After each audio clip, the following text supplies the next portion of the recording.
From the gas pump to the grocery store, inflation is everywhere. Seriously, make it stop. Thankfully, there's one company out there that's giving you a much-needed break. It's Mint Mobile. As the first company to sell premium wireless service online only, Mint Mobile lets you order from home and save a ton, with phone plans starting at just $15 a month. All plans come with unlimited talk and text, plus high-speed data delivered on the nation's largest 5G network. To get your new wireless plan for just $15 a month and get the plan shipped to your door for free, go to mintmobile.com/switch. That's mintmobile.com/switch. Beware, extreme passion can lead to shocking consequences. On Scorned Love Kills, the podcast from ID, find out what happens when lust and obsession turn deadly. In each episode, you'll hear direct audio from the hit TV show and uncover true, unexpected stories about love gone wrong, about relationships that become a volatile mix of jealousy and anger. Listen to Scorned Love Kills on Spotify, Apple Podcast, or wherever you get your podcasts.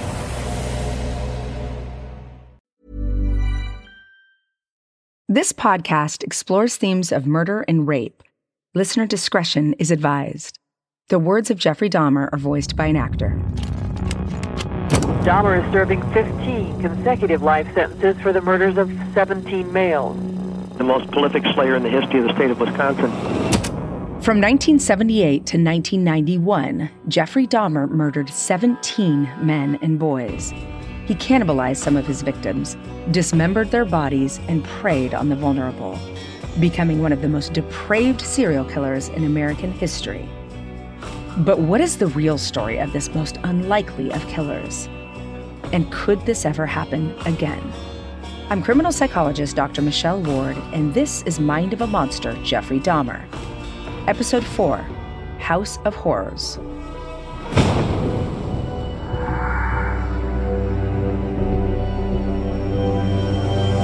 It's 1991, and Jeffrey Dahmer is approaching his 31st birthday.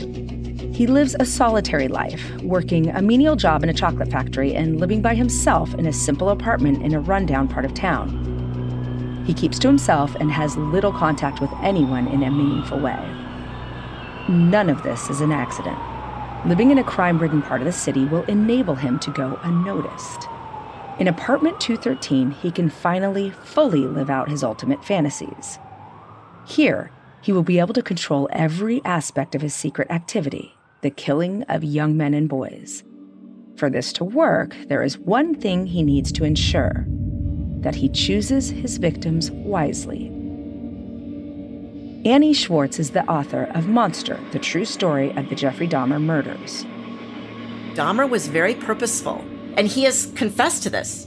He was very purposeful in who he chose as his victims. It never ceases to disturb me when I hear about that. So I always have to say this when I'm discussing this case, that this is not my opinion. This is an observation of what it was like to be in this city at that time. So you go to the police and you say, I want to file a missing persons report because my son, who is gay, I haven't seen him. I mean, we haven't talked in a couple of months, but it's really starting to get to be a long time, and I think there's something amiss.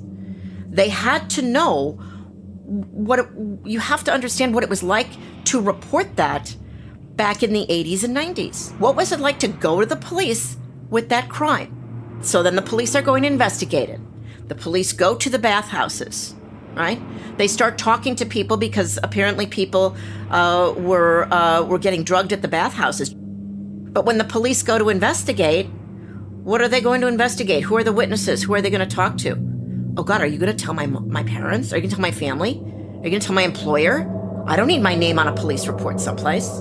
It's the reason that people who are addicted to drugs, people who are prostitutes, people who live in any kind of disenfranchised community make an ideal victim, because the police, typically, life has changed now, but typically it's kind of you haven't talked to your son in like 4 weeks, but all of a sudden now that it's 8 weeks, you think that something's wrong, or now imagine that they don't even know that their loved one has a secret life.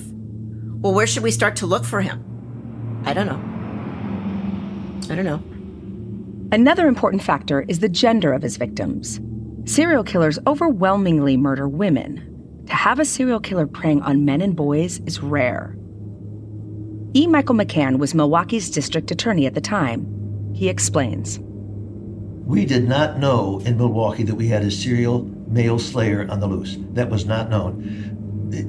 So many young men just take off. They just get angry with their boss, a fight with their girlfriend, broke up with their family, just take off. So that I'm told the police don't invest much resources in those men because so often they come back and there isn't much, it'd be a waste of time. With children or women, it's quite different. They take that very seriously. If a woman disappears, a young woman, the presumption is it's foul play and resources are committed immediately. The same with children, of course. But with young men, whether they've changed that or not, I can't tell you. With young men, the experience is so many of them come back, leave in anger, come back, that it's improvident to expend substantial police resources looking up for disappeared young men. All of this works in Jeffrey Dahmer's favor. He's already murdered 10 people, the most recent being an 18-year-old named Curtis Strader, and law enforcement hasn't even noticed. His next victim would be 19-year-old Errol Lindsay. Rita, I would love it if you could tell me a little bit more about your brother Errol. What are your memories of your brother? All of them. I have all the memories of him because he had just turned 19. I remember the day he was born to the day he left here. He was very outgoing, outspoken, fearless. You get him, he'll get you back. One of those type of people. Play pranks on you. He tried to sing, but he couldn't. Got in some trouble. What was his favorite trouble to get into? Sneaking, doing things he didn't have any business doing. And thought it was so funny. He just thought that kind of stuff was hilarious. Well, he played drums too in church, believe it or not. And he loved to eat caramel candies, those caramel chews. Which number in the family was he? He was the last. He was number 6 and I was number 1. Oh, you were like a mom to him. The first and the last. Yes. Oh, yes. Always respected me. Had any problems with the other siblings, he would come and tell me. I think he found comfort in me. He could confide in me. He respected me, and I treated him not just like a brother, but a son and a mother, you know. Mm-hmm. It's the same story that I had always told. It never changed. I wasn't living in Milwaukee at that time. He had just left my house when I was living in Cleveland, Ohio. He had gotten into some trouble, got into a fight with a guy. I don't know what happened. All I know is the outcome was, and the police was looking for him. So my mother, she brought him to me way in Cleveland, Ohio, and said, here, and left him there. She just dropped him off on me and left him there. Were your children around then? We had a lot of fun. He used to take my baby daughter, Mouth, and that one song by Cher, I Got You, Babe, Sonny and Cher. He used to take her mouth and move it like, because she was a baby. I got you, babe. He's so stupid. He taught them how to cook, too. He taught my children how to cook. He was always in survival mode, too. Because you either had to swim or drown. What were his ambitions? What did he want to be, or who did he want to be when he grew up? I just think he wanted to be outside of that home and have his own. He wanted his own place, a job, a car, and live a normal life, whatever that is. That's all he wanted. He wanted stability, love, a place where he could call home. How long was he with you for? For like 90 days. He was ready to go back. So I let him go back, and he didn't even last 90 days in Milwaukee. On April 7th, 1991, Rita's brother, Earl Lindsay, leaves his home to go get a key cut. They had very much hardship. Hardship was in that household, so I'm pretty sure they was hungry or something that day. He went upstairs to live with the neighbors, and they gave him a key to go get made. And that's when he ran into Jeffrey Dahmer, because the key shop was next door to the bookstore. That's how he met Jeffrey Dahmer. This part of Earl's story is just coming out. For, it's always been told, oh, Jeffrey Dahmer killed him, one of the victims. It's never told why he ran into Jeffrey Dahmer, never told if he was really gay or not, never told his living situation, never told how he was raised, how he was brought up. It never told that part. As a matter of fact, it never really told none of the victim's story. It was always about Jeffrey Dahmer and the people he murdered. Well, I can speak for Earl. There's a reason why he ran into him. His story is sort of different from the rest of the guys, and then they come from a different family background. I survived. He didn't survive it. Can you tell us what happened on that day when he met Jeffrey Dahmer? He bribed him and asked him if he wanted to make some money doing odd jobs. And he told him, yeah. So he told him he had to come back to his apartment. And that's what happened. And then he offered him that beer after he got in his apartment and put that sleeping potion in it. He killed Earl that day, April 7th. The circumstances of Earl's death are incredibly harrowing, but I think it's important that we don't shy away from them. After meeting near the bookstore, Dahmer takes Lindsay back to his apartment and drugs him. By now, Dahmer's apartment has become a Dantean epicenter of pain, deviance, and torture, as victim after victim find themselves in Dahmer's clutches. He works to a pattern. He lures victims to his apartment by offering to take their picture or paying them for sex. He gives them drinks laced with sleeping pills, and then he kills them using the easiest means available to him: strangulation, stabbing, etc. Once dead, he dismembers them and enjoys the bodies by photographing them, practicing necrophilia, and keeping the body parts he likes best. But with Earl, Dahmer wanted to try something new. What if he could keep him longer? What if he could put him in a zombie-like state? Dr. Fred Berlin explains. He began thinking of ways of still being close to the people whose lives he was taking. Was there some way that they could still be there physically as companions? Maybe he could create a zombie that was not quite dead, but something between life and death. Very, very disturbed thinking that was part of him still, in a sense, trying to be with someone who wasn't quite dead, but was sort of half alive. His idea is horrific. He plans to conduct an amateur lobotomy on his victims by drilling holes into their skulls in which he will pour acid while they are still alive.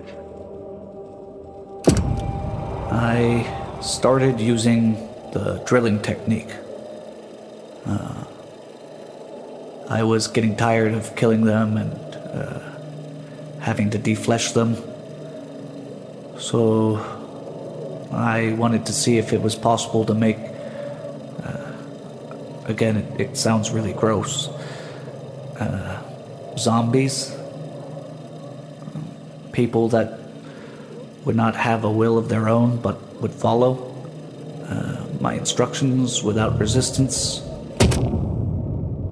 He attempts to do this to Earl Lindsay, but he's dead within hours. Dahmer proceeds to strip the skin off of his lifeless body, and he keeps it in a vat of salt water in hopes of preserving it and keeping it with him. After several weeks, it putrefies, and Dahmer is forced to dispose of it. He adds Lindsay's skull to his collection. Meanwhile, Earl Lindsay's family is left wondering where he is. When did you first realize that your brother Earl was a missing person? He probably had been missing for a while. Nobody was paying any attention. Nobody. He left home with no coat. He hadn't came home. It had snowed and everything. No Earl, no coat. Yeah. And then people were coming up to my mother and stuff, said that they saw Earl here and they saw Earl there, and just misleading her on. And now she knew something had happened to him because she is truly his mother. A mother knows. She knew something had happened to him. She started getting nervous. The wait for answers would go on for months.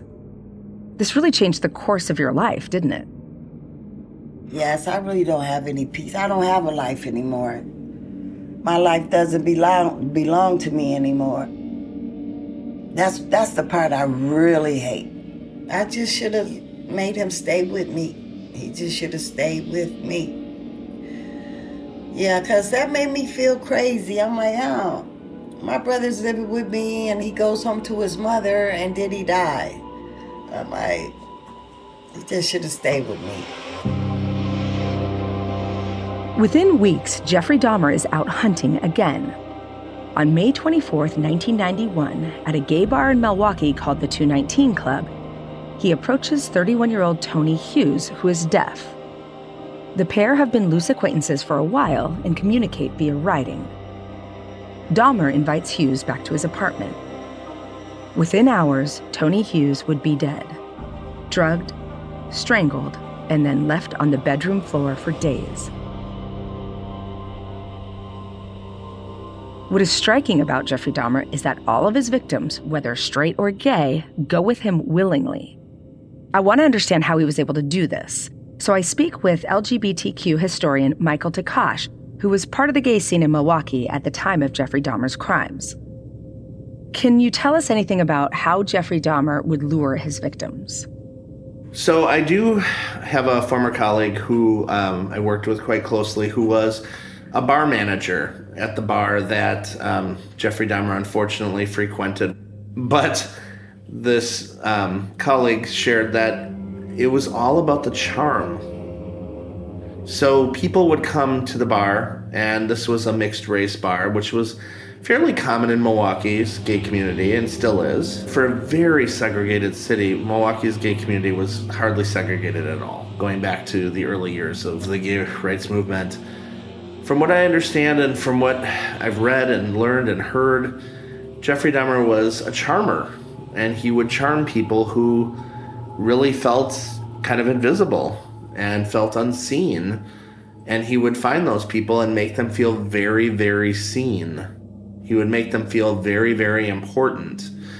And moving in on those people and making them feel recognized and validated and special in cases where maybe they didn't have that in their day-to-day life due to, whatever reason, really made them susceptible to his ways. That was really the MO of Dahmer, was to find people in a public place, charm them into trusting him, and then take them out of that environment where they, had resources and a kind of a safety net to a place where he could control them completely.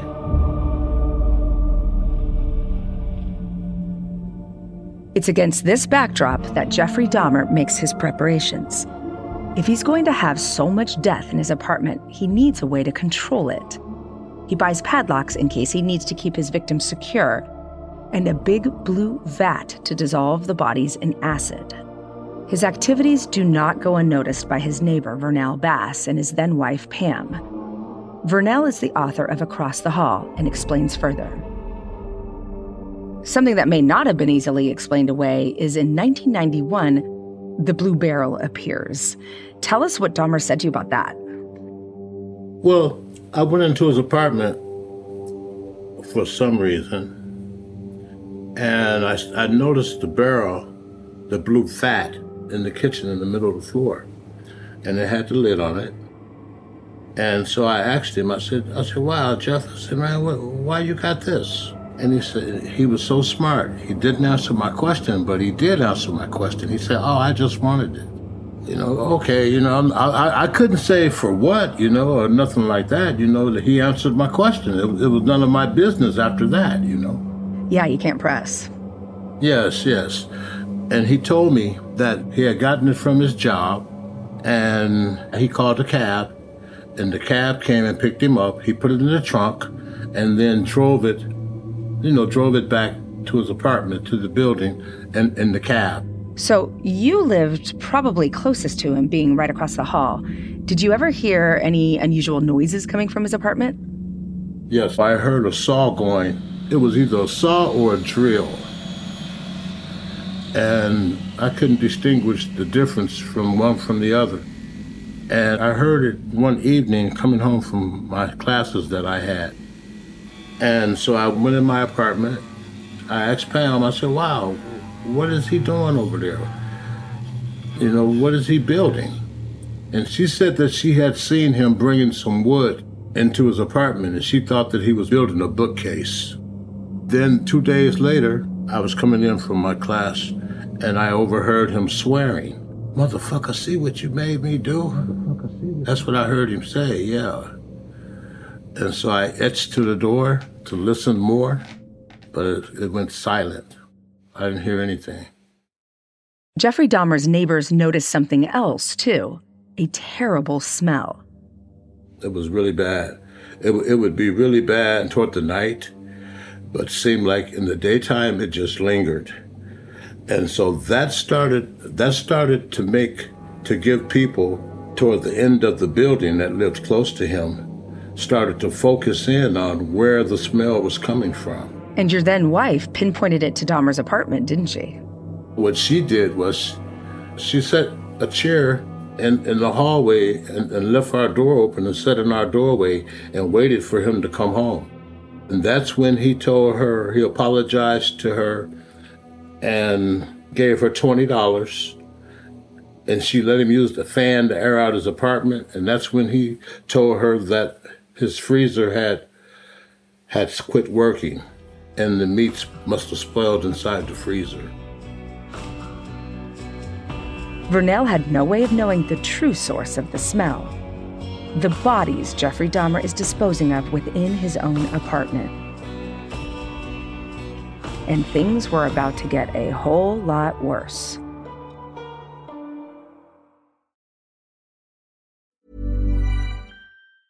Beware, extreme passion can lead to shocking consequences. On Scorned Love Kills, the podcast from ID, find out what happens when lust and obsession turn deadly. In each episode, you'll hear direct audio from the hit TV show and uncover true, unexpected stories about love gone wrong, about relationships that become a volatile mix of jealousy and anger. Listen to Scorned Love Kills on Spotify, Apple Podcast, or wherever you get your podcasts.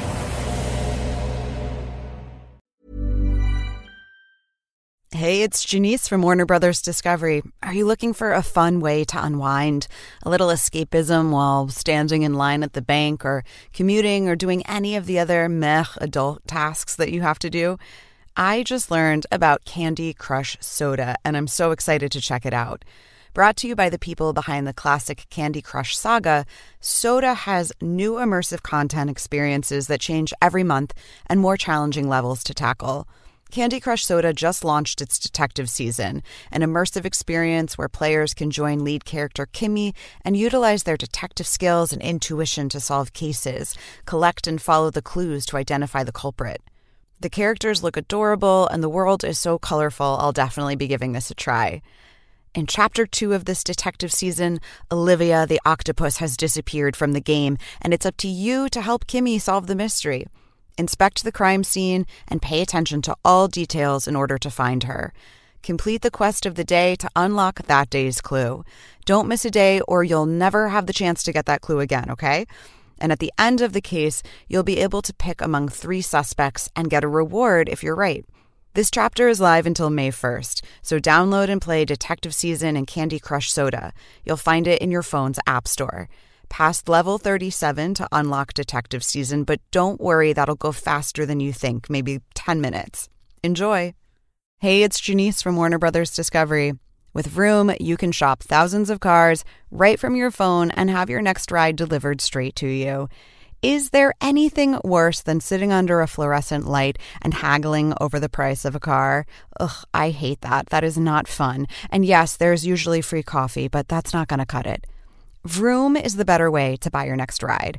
You never have to haggle or negotiate the price of a car, so you know you're getting a good deal. And with thousands of cars available on Vroom.com, you can make sure you get the ride you really want, so you don't have to settle, because here we do not settle. You have a full week or 250 miles, whichever comes first, to make sure your new ride is right for you. That's great. You can feel confident in your decision because this is a big decision. Plus, all cars on Vroom.com come with a 90-day limited warranty and 1 year of roadside assistance nationwide, giving you peace of mind while you're on the road. Already have a car but looking for a change? Not a problem. You can either trade in your old car when you buy the new one, or you can just sell your car to Vroom. When you do that, you get a price instantly, and they even come pick it up. No doubt, Vroom is the better way to buy a car. So whether you're a car aficionado looking for something special, or a busy parent juggling a million things, and you just can't add normal car shopping to your list, Vroom's got your back. You can buy a car from Vroom entirely online. So next time you need to buy a car, just grab your phone, go to Vroom.com, and check out thousands of cars.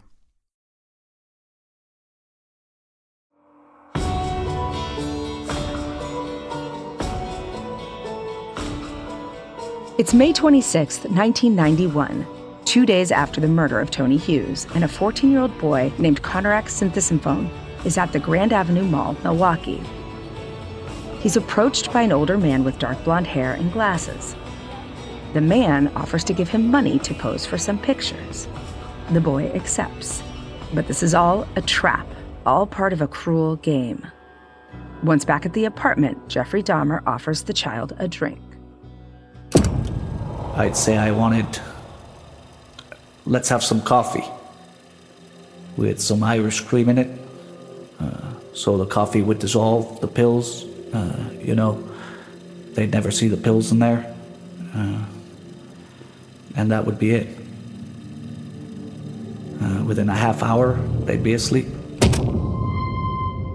While the boy is unconscious, Dahmer drills a hole in his head and administers the acid. Annie Schwartz. Can you explain what happens next? Jeffrey Dahmer went out of his house to get beer. He wanted to get more beer. He had already drugged Konorak, but he didn't drug him enough. And while he was out of the house getting beer, Konorak woke up. They had already taken photographs. Konorak posed for some very sexualized pictures for Dahmer. He took them with his Polaroid and then passed out. But he woke up. And when he woke up, Jeffrey Dahmer was gone. Konorak doesn't know what's happening. He runs out of the house, runs down the alley. He's naked, but he's obviously drugged. What no one knows, not only was he drugged, but he had a very small hole drilled in the top of his head where Dahmer was attempting to inject chemicals to create kind of zombies. In the street, Konorak is clearly distressed, and a neighbor raises the alarm and calls emergency services. And this is young man, he is butt naked, he has been beaten up, he is very bruised up. Where's the ad? 25th and State, the corner of 25th and State. The police show up because a neighbor, a woman who lived in the alley across from Dahmer's apartment building, saw Konorak running up the alley and called the police. She said there's a boy running up the street naked and bleeding. Those were her words. When the police arrive, there is already an ambulance there. Konorak is sitting on the back part of the ambulance, kind of like sitting in and out like you might if you were sitting on someone's tailgate, with the silver or blanket, looks kind of like aluminum foil. He's wearing that blanket, and the police are there. They're just going over to talk to Konorak and to the medics when Jeffrey Dahmer shows up. Now, Jeffrey Dahmer doesn't panic.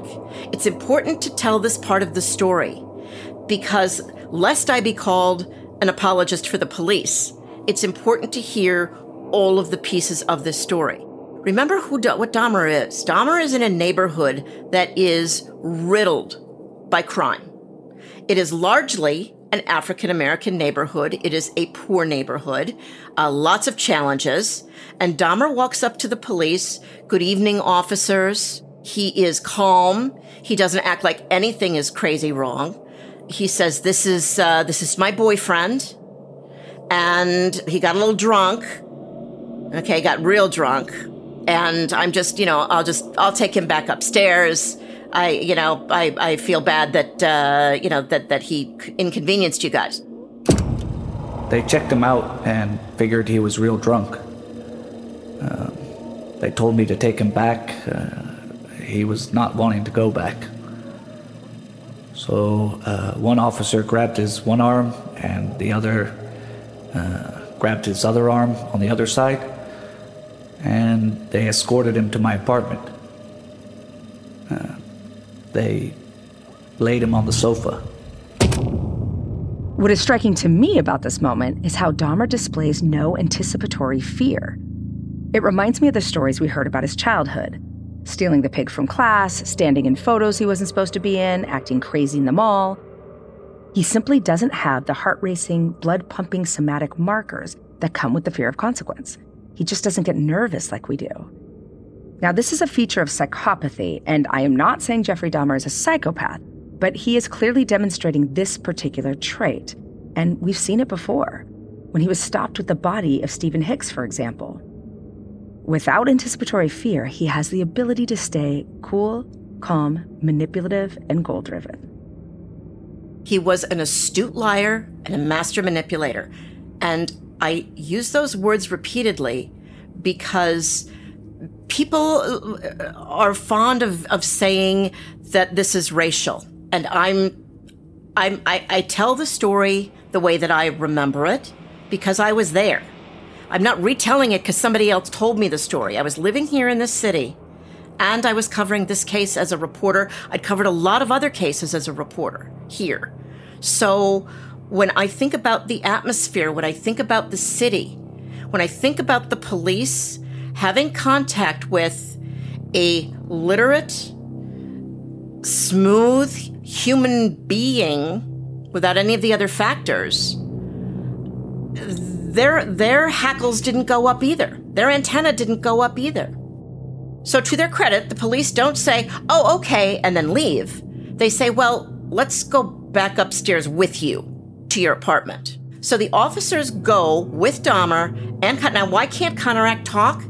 Because first of all, he's not a great English speaker. Second of all, he's drugged, which Dahmer is explaining as being drunk. And he has a hole in his skull. So they take, the police go with Dahmer back up to the apartment.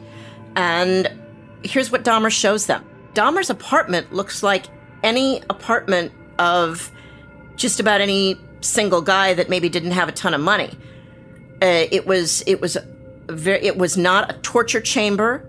He did not have human remains in full view all over the home. He didn't have that. You walked in, you saw the living room. There was no probable cause for those officers to see any further in that home. I had the apartment, nice looking, clean apartment. It didn't look like there was anything askew or anything, so it was a big front. It worked to my advantage. At this precise moment they are in Dahmer's apartment, all the police officers need to do is look around, and the nightmare would be over. They didn't go into my bedroom. If they had, they would have seen the body of Tony Hughes still lying in there. I still talk with them to this day. And they always say, really, do you think that it occurred to either one of us that maybe there are decomposing bodies in the next room? I mean, it's 1991. This case is, we never talk about this kind of thing. Dahmer has the pictures of Konarak. He's naked. He's posing. Konarak's clothing is folded neatly in the corner of the couch. And when Konarak sits down on the couch, they think he's intoxicated, he's drunk, but he's not struggling to get away. He's not screaming for help. He's not trying to get away. So this is all the information that the officers have as they're standing there. Not to be an apologist. That is what they're seeing. The officers leave Konarak's synthesis phone in the care of Jeffrey Dahmer and dial in the incident, laughing as they describe it. The intoxicated Asian naked male was returned to his sober boyfriend, and we're probably a minute. My partner's going to get deloused at the station. He administers another syringe full of acid into the 14-year-old boy's head. It proves fatal, and he's dead within an hour of being left by the police.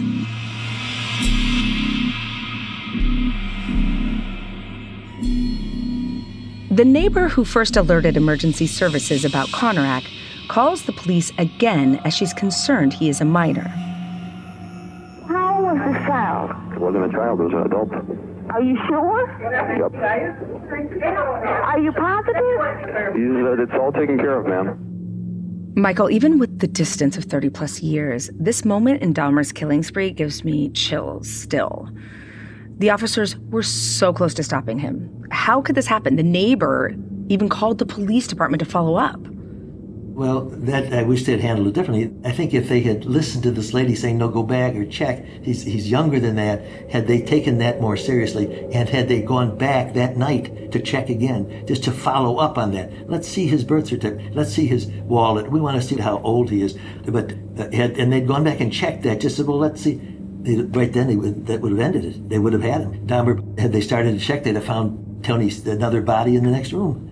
They made a bad call, and they could have done better, perhaps, but especially when responding to this woman's urging, check it out more closely.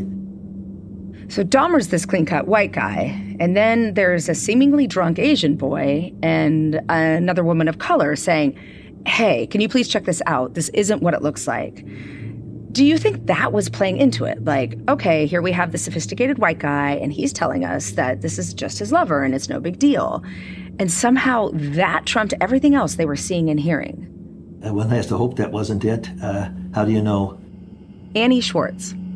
I wish that the officers would have had a reason to look further. Maybe Dahmer could have been stopped that night. But they didn't. There was nothing. We're dealing with a master manipulator. Jeffrey Dahmer was a master manipulator. That manipulation extended to his family, to his schoolmates when he was young, to his fellow soldiers when he was serving in the army, later to the police, to the courts, to judges. He was a master manipulator.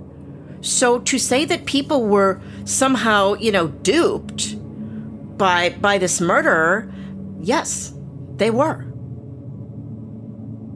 I have no doubt that Jeffrey Dahmer, who isn't just smart, he's an IQ of 145, is manipulating those around him.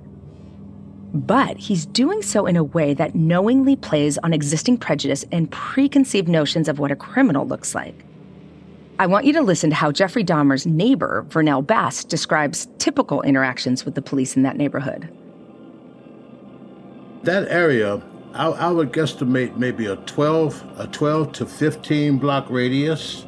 If they saw a group of guys just congregating, a police car would pull up at high speed, to jam on his brakes, all four doors would open, and the police would get out, and if they ran, then they had other squads around to try to apprehend that person if he ran. But if they didn't run, then the police would make them get up against the wall and search them and, see whatever they could find. So that was going on quite a bit.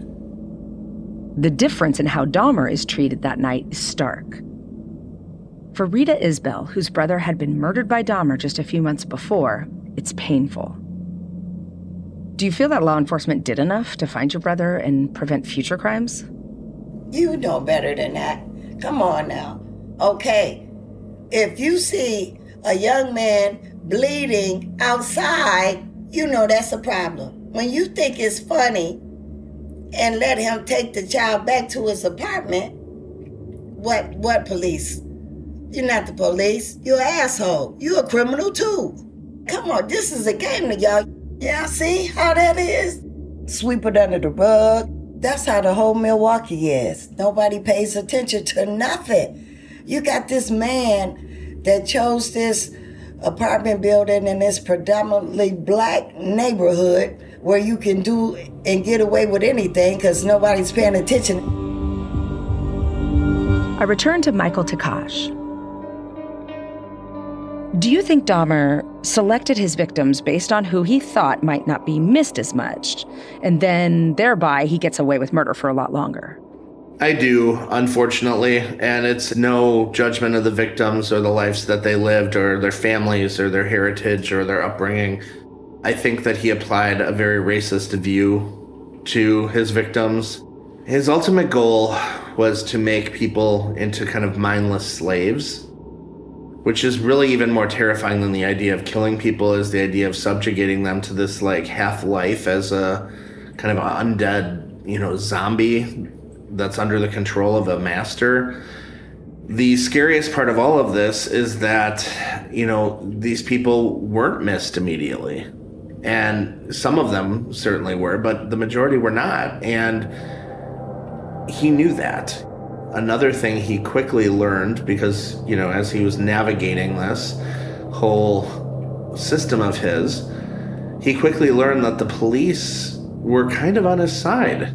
You're hitting on something here that is a theme, and it's that he's a very bright guy. I don't think anything he did was an accident. No, nothing he did was an accident. The location of his apartment was no accident. He went to a place where he thought that he wouldn't be seen or noticed because he was surrounded by people who were not seen by the authorities and who were not considered to be valuable. And again, another moment in time that I hope never comes again is a time where in a majority-minority city, police officers don't listen to African-American women when they say something's wrong. I mean, the neighbors and the neighborhood sounded all kinds of alarm bells. The mothers of the victims sounded all kinds of alarm bells. And no one sat back and pieced this together, despite all the time, all the resources, and all the voices that were being raised. I still to this day don't understand how that happened. Like, I can't wrap my head around it at all. White, smooth-talking, bright Jeffrey Dahmer cruises around with a bloodied, clearly in an altered state teenager. And it's, okay, let him go. At the time, I believe cataract synthesis foam was around my age. And although I was not friends with him and did not know him, I know people who did. To think that anyone could have mistaken that person for an adult making conscious decisions, much less an adult in a relationship with another man, I still don't understand any of this. Like, it's the worst part of all of this is trying to understand what this police force was doing. It is almost harder to understand their actions than to understand the actions of the serial killer themselves. Because he was simply being a predator, a monster. Like, we can demonize Jeffrey Dahmer all we want to, but how does that explain the people who let this happen? That's what I struggle with the most. There's a final sting in this tale. Conorak Synthesymphone is the brother of the boy Dahmer had spent time in prison for sexually assaulting 3 years earlier. They became more objects than people. I didn't think of the families, didn't think of what they'd go through. It just made it easier. Just sexual objects. In the next episode, Jeffrey Dahmer has another run-in with the police. Could this be the last? Mind of a Monster, Jeffrey Dahmer is produced by Errol Media for ID. The executive producer for ID is Jessica Lowther. Errol Media's producer is Rebecca Radil. Editor, Sirkin Nihat. Audio engineering by Mahoney Audio Post. Our line producer is Philippa Whittle. Our junior production manager is Jody Tanner Wild. Our production coordinator is Shannon Tunicliffe. And our assistant producer is Isabel Wilson. Our archive producer is Katia Lohm. Errol Media's series producer is Gabrielle Nash, and executive producer is Stuart Pender. Jeffrey Dahmer is played by Andrew Groon. I'm your host, Dr. Michelle Ward. You can follow our show wherever you get your podcasts, and we'd love it if you could take a second to leave us a 5-star review on Apple Podcasts. Want even more true crime? Discovery Plus has more hours of true crime content than any other streaming platform. Go to discoveryplus.com/Mind of a Monster to start your free trial today. That's discoveryplus.com/Mind of a Monster.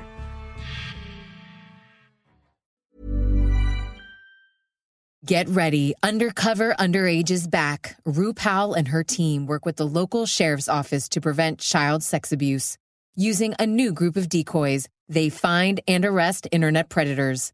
Undercover Underage. All new season. Monday, May 1st at 9, 8 Central on ID.